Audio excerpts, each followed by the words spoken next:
Hola, ¿qué tal? Seguidoras, seguidores del Lúgubre pero Habitable. Bueno, hacía un tiempo que no podía pasarme por aquí porque he estado de gira por diversos lugares, pero estoy aquí en el sótano, podríamos llamarlo las catacumbas del castillo de Saint-Chartier.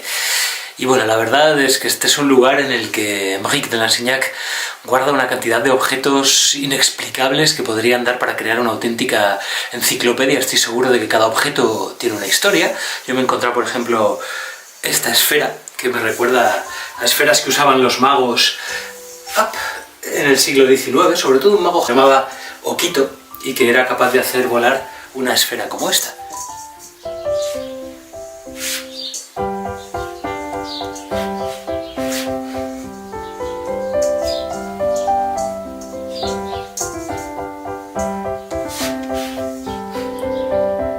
Pero no he venido aquí para hablaros de esferas, ni de malabares, ni de magia.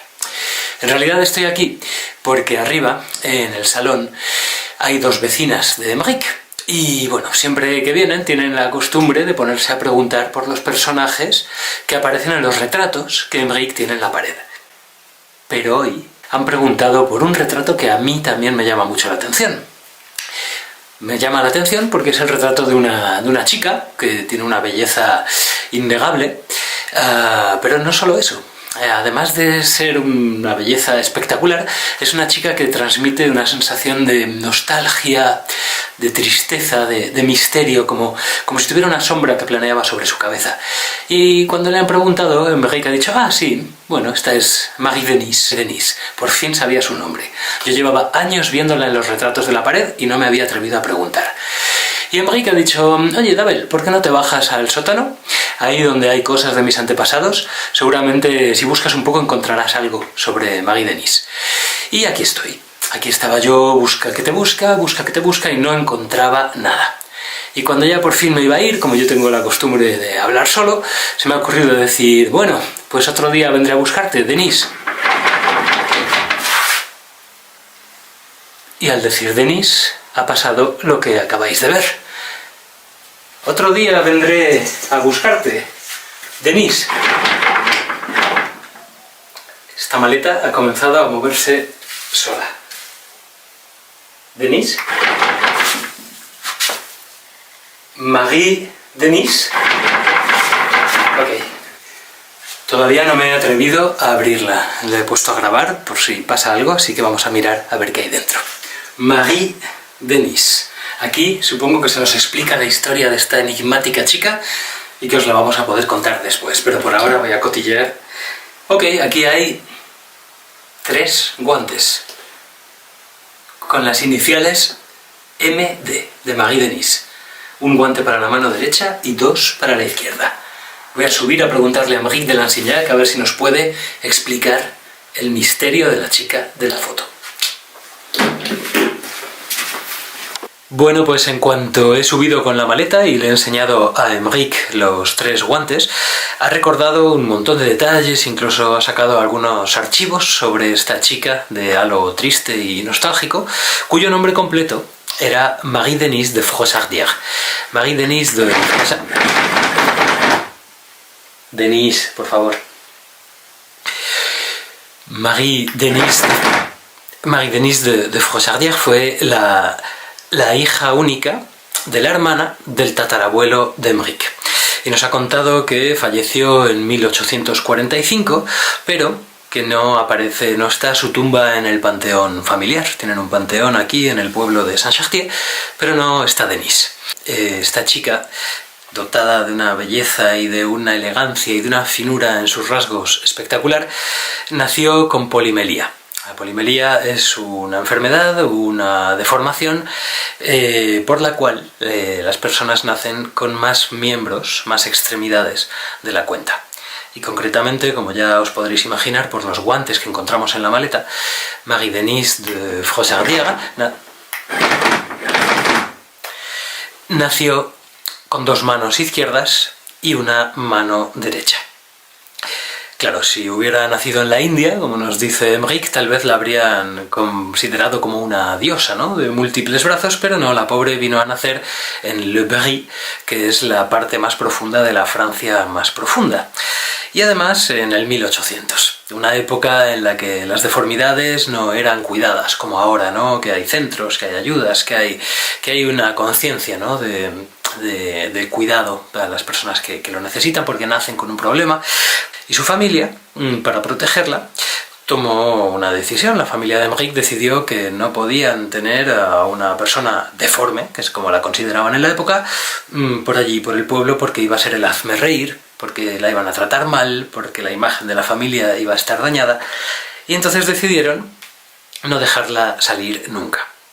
Y cuando había invitados en el castillo, lo que hacían era obligarla a esconder su segunda mano izquierda en el pecho, y por eso en la foto aparece, si te fijas bien, con una especie de tórax desproporcionado. Y para que no se notase demasiado este bulto, lo que habían hecho era fabricarle un corsé especial que permitía esconder el tercer brazo, de manera que, bueno, tenía una morfología un poco extraña. Así que bien, la pobre Denise pasaba sus horas aquí aburrida en el castillo, pero tres manos tiene alguna ventaja. Y una de ellas, supongo que habréis visto un precioso piano de pared que hay en el castillo de Saint-Chartier, que yo mismo tuve la suerte de poder tocar.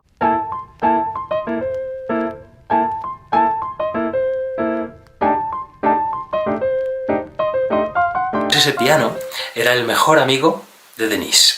Se puso a tocar y de manera autodidacta se convirtió en una pianista espectacular, según nos cantó Emmerich. Pero ¿qué pasa?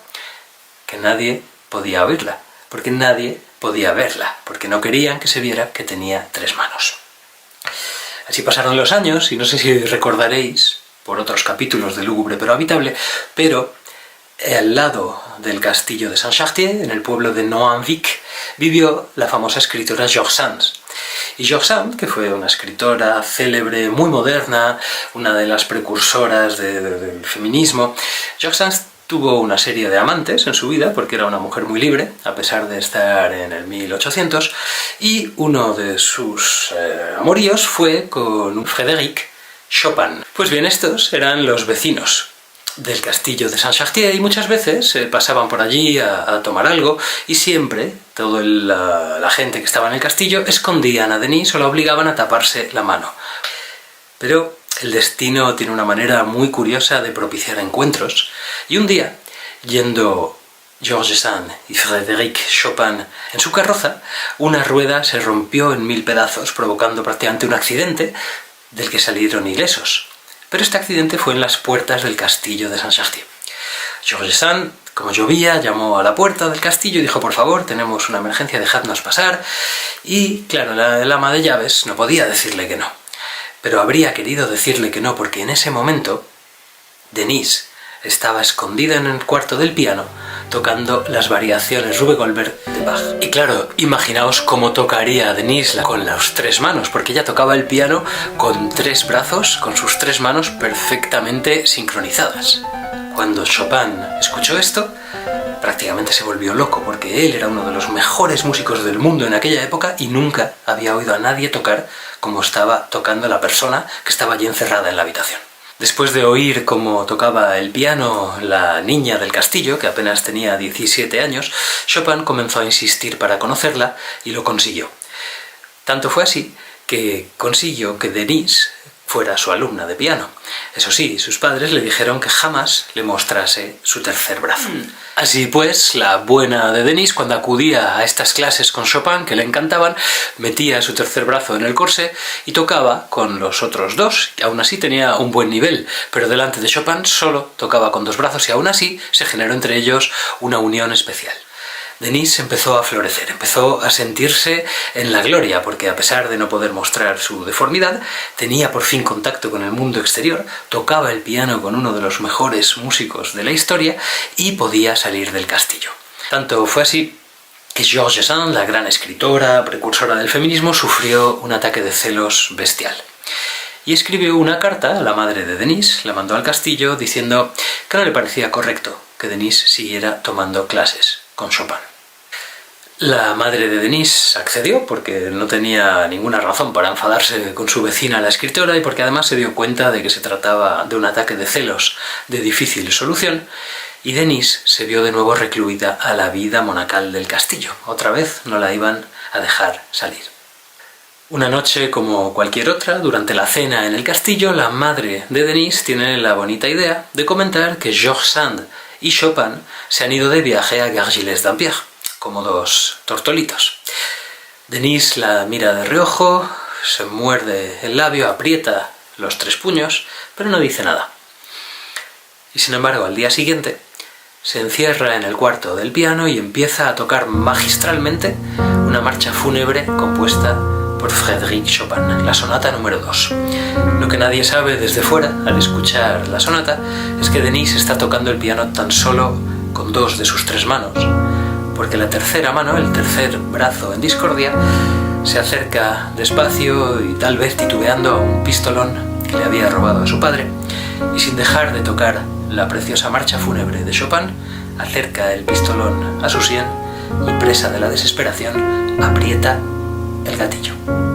La familia, por supuesto, ocultó el caso para evitar el escándalo y dijeron que Denise había fallecido por causas naturales durante un viaje a unas propiedades que tenían en La Brenne. Además, así consiguieron poderle hacer un funeral, ya que estaba prohibido hacer exequias religiosas a una suicida.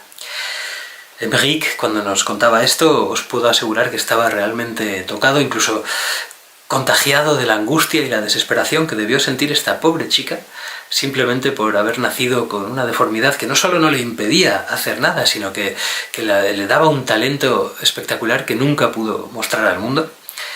Y cuando acabó la conversación, Émeric se fue a la cocina y decidió que va a ir a buscar la tumba de Denise en las propiedades de su familia en La Brenne para traerla de vuelta a Saint-Chartier, al panteón familiar. Todo esto mientras escuchaba la sonata de Chopin. Espero que esta triste historia no os haya dejado muy alicaídas o alicaídos. Es simplemente un retrato más de un personaje de los que circulan por un lugar con tanta historia como el Château de Saint-Chartier. Nos vemos en el próximo capítulo de Lúgubre pero habitable.